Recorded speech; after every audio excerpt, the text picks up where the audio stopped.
আসসালামু আলাইকুম প্রিয় খামারি ও কৃষক ভাইরা, আপনারা যে যেখান থেকে আমার এই ভিডিওটি দেখতে পারতেছেন, আমি সবাইকে জানাই জাকির কৃষি খামারের পক্ষ থেকে আন্তরিক শুভেচ্ছা এবং অভিনন্দন।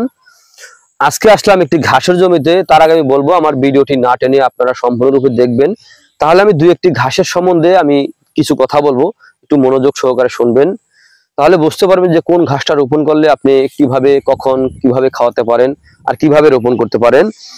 তো আজকে প্রথমে বলবো আমি ইন্দোনেশিয়ান স্মার্ট নিপিয়ার ঘাসটা নিয়ে। এই যে ইন্দোনেশিয়ান স্মার্ট নিপিয়ার ঘাসটা, এই ঘাসটা মূলত আপনার পাতা বেশি হয়ে থাকে। এই ঘাসটায় খাটো হয় কিন্তু ঘাসটা ঝোপায় বেশি হয়। এই ঘাসের প্রথমে যদি আপনি এরকম 4 থেকে 5টি গিটের একটি কাটিং রোপণ করেন, এই একটি কাটিং থেকে প্রায় আপনার কম করলে 50-60টি চারা প্রথমে আপনার গজিয়ে থাকে। তো এটা কিন্তু বললে দেখা যায় অনেকে বিশ্বাস করে না যে এই 4টা গিট থেকে এতগুলা ঘাস কিভাবে হয়। দেখা যায় প্রথমে 4টা থেকে ধরেন 4টা হয়, অথবা দেখা 4টা থেকে 3টা হয়েছে, 3টা থেকে দেখা যায় 6টা, 6টা থেকে আপনার 9টা, এরকম হইতে হইতে কিন্তু আপনার প্রায় এতটুকু হইতে হইতে দেখা যায় আপনার 3-4 ফুট হওয়া পর্যন্ত প্রায় 50-60টি এরকম চারা প্রথমেই হয়ে থাকে। একবার কাটার পরে কিন্তু বেশি হয়। তো দেখেন, আপনারা যদি এই ইন্দোনেশিয়ান স্মার্ট নেপিয়ার ঘাসটা যদি রোপণ করতে চান, তাহলে আপনার যে কোনো মৌসুমে রোপণ করতে পারবেন, যেমন শীত আর বর্ষা নাই।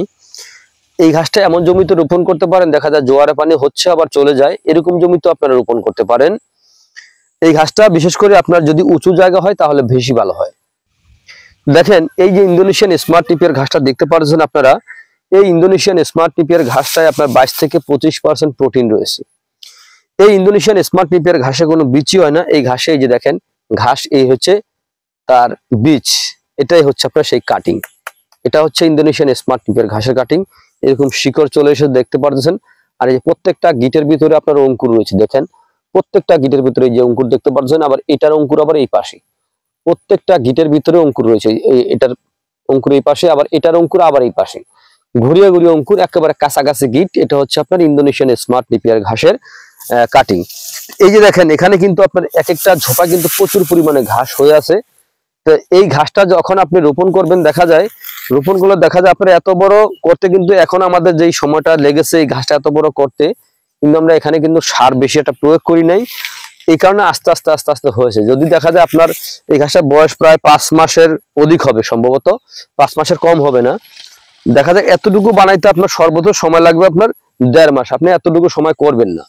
আপনি তার আগে দেখা যায় 2 থেকে 3 ফিট যখন হয়, হ্যাঁ 3 ফিট হইলেই তখনই কিন্তু আপনি খাওয়াইতে পারেন। ধরেন 1 কোমর যখন হয়, মানে মাজা পর্যন্ত যখন হয়, তখনই আপনি খাওয়াই ফেলবেন। আর এই ঘাসটা আমরা সার প্রয়োগ করছি এই কারণে দেখা যায় সার বেশি দিলে গিটগুলো আরেকটু দূরত্ব হবে। তো ওই ক্ষেত্রে দেখা যায় আপনার এই ঘাসটা আপনার একটু কাটিংটা একটু দুর্বল হয়, এই বিধায় আমরা ঘাসটা একটু সারটা কম দিয়ে থাকি। তারপরে রয়েছে দেখা যায় আপনার আমেরিকান গুয়াতিমালা ঘাস, যে ঘাসটা আপনার পাতা প্রায় 8 আঙ্গুলের মতো চড়া হয়ে থাকে। এই আমেরিকান গুয়াতিমালা ঘাসে দেখেন, আমেরিকান গুয়াতিমালা ঘাসে দেখা যায় আপনার ওটার ভিতরে আপনার ক্যালসিয়াম রয়েছে, প্রচুর পরিমাণে ক্যালসিয়াম রয়েছে।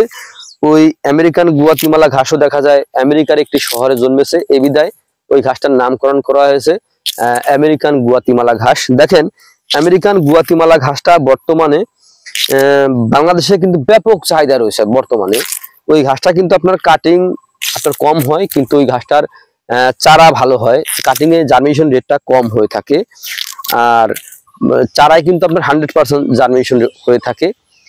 এই যে দেখেন, তারপরে রয়েছে আপনার জারা ওয়ান হাইব্রিড ঘাস, তাইওয়ান হাইব্রিড ঘাস, এগুলো প্রায় সেম টু সেম।